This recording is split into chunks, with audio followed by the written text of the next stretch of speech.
First Warn 5 weather supported by DHR Health. And now, First Warn 5 weather with meteorologist Andrew Chung.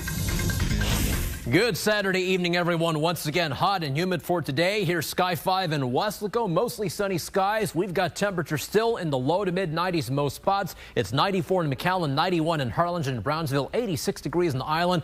We have been seeing a few small showers, mainly in the lower valley. And we're going to keep in a slight chance of a shower tonight and a chance for some scattered showers or thunderstorms tomorrow and Monday, thanks to an upper disturbance.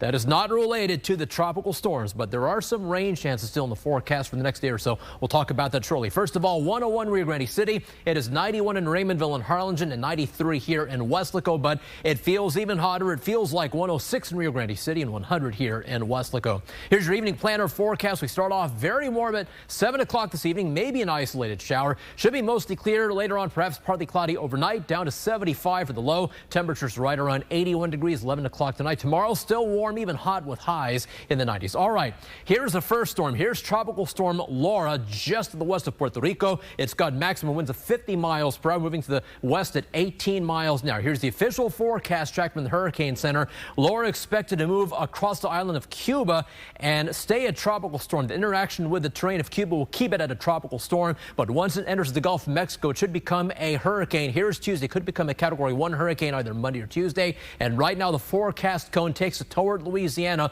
or the central Gulf Coast. Now, keep in mind that right now, the valley is not under the gun, but the forecast could very well change, so we just need to keep an eye on Laura as well as Marco. Here's Tropical Storm Marco. So Laura is off the screen right now. Here's Marco. Marco's between the tip of the Yucatan Peninsula in Mexico and just to the west of western Cuba, and it's got maximum winds of 65 miles per hour, moving to the north-northwest at 13 miles an hour. And by the way, tropical storm watches are in effect for the Florida Keys. So Marco, here's the official forecast cone. Marco is expected to become a hurricane moving over the Gulf of Mexico, making a turn toward the northwest. And right now, as it stands, that forecast cone does include Louisiana. Not looking good right now for Louisiana, but again, that forecast could very well change. Now, if you're watching yesterday, Tim's weathercast, that cone was to the west, but now today, the National Hurricane Center has shifted that forecast cone, the official forecast cone, more so toward the east. So now Texas, southeast Texas is out of the cone at least until Monday, but then the cone touches southeast Texas on Tuesday. So they're still not out of the woods yet. They still want to watch it very carefully. We'll continue to watch it here, of course, at Channel 5, but that's the official forecast cone for Marco. Now, let me put these two systems together. To the right, lower right is Laura, and toward the bottom center is Marco. So you see the two storms. Marco is expected to make landfall first in the Gulf Coast by early next week. Laura's still making its way through Cuba and then into the Gulf of Mexico. You see, as we advance this map here, Laura continues to move toward the west-northwest. Marco's already made landfall, perhaps in the central Gulf Coast. And you see how the forecast continues to evolve there. So right now, this is what the Hurricane Center is looking at. These are the official forecast cones for both Laura and Marco. I know people have been asking us, could these hurricanes collide? Let's talk quickly about the Fujiwara effect.